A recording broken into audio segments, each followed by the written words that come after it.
नमस्कार दोस्तों, मैं शैलेंद्र एक बार फिर अपने YouTube चैनल पर आपका स्वागत करता हूं। इस चैनल पर मैं आपके लिए हिंदी कहानियां लेकर आता हूं। तो आइए बिना देर किए आज की कहानी शुरू करते हैं। एक समय की बात है जब शहर से थोड़ी दूर में एक मंदिर बनाया जा रहा था। उस मंदिर के निर्माण में लकड़ियों का इस्तेमाल किया जा रहा था। लकड़ियों के काम के लिए शहर से कुछ मजदूर आए हुए थे। एक दिन मजदूर लकड़ी चीर रहे थे और सारे मजदूर रोज दोपहर के समय भोजन के लिए शहर जाया करते थे। उस दौरान 1 घंटे तक उस जगह पर कोई भी नहीं रहता था। एक दिन दोपहर के खाने का जब समय हुआ तो सारे मजदूर जाने लगे, लेकिन एक मजदूर की लकड़ी आधी ही चीरी हुई थी, इसलिए वह बीच में लकड़ी का एक खूंटा फंसा देता है ताकि दोबारा चीरने के लिए आरी फंसाने में आसानी हो। उसके जाने के कुछ समय बाद बंदरों का एक समूह वहां आ जाता है। उस समूह में एक शरारती बंदर रहता है जो वहां पड़ी सभी चीजों को उल्टा पुल्टा करने लगता है। बंदर के सरदार ने सभी को वहां रखी चीजों को छेड़ने से मना किया, लेकिन इसके बाद भी वह बंदर नहीं मानता है। कुछ समय बाद सारे बंदर अपने जंगल के तरफ वापस जाने लगते हैं, लेकिन वह शरारती बंदर सबसे पीछे रहकर उधम मचाने लगता है।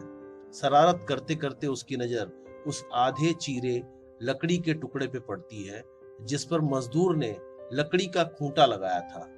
उस लकड़ी को वहां पर खूंटा क्यों लगाया गया है, उसे निकालने पर क्या होगा, यह सोचकर वह शरारती बंदर उस खूंटे को लकड़ी से बाहर निकालने के लिए खींचने लगता है। बंदर के अधिक जोर लगाने पर वह खूंटा हिलने और खिसकने लगता है, जिसे देखकर बंदर बहुत खुश होता है और जोर लगाकर उस खूंटे को सरकाने लगता है। वह खूंटे को निकालने में इतना मगन हो जाता है कि उसे पता ही नहीं चलता कि कब उसकी पूंछ लकड़ी के दोनों पार्ट के बीच में आ जाती है। बंदर पूरी ताकत के साथ खूंटे को खींचकर बाहर निकाल देता है और जैसे ही खूंटा निकलता है लकड़ी के दोनों भाग आपस में चिपक जाते हैं और उसकी पूंछ दोनों पार्ट के बीच में फंस जाती है। पूंछ के फंसने पर बंदर दर्द के मारे चिल्लाने लगता है और तभी सारे मजदूर भी भोजन कर लौट आते हैं। उन्हें देखकर बंदर भागने के लिए जोर लगाता है, जिसमें उसकी पूंछ टूट जाती है।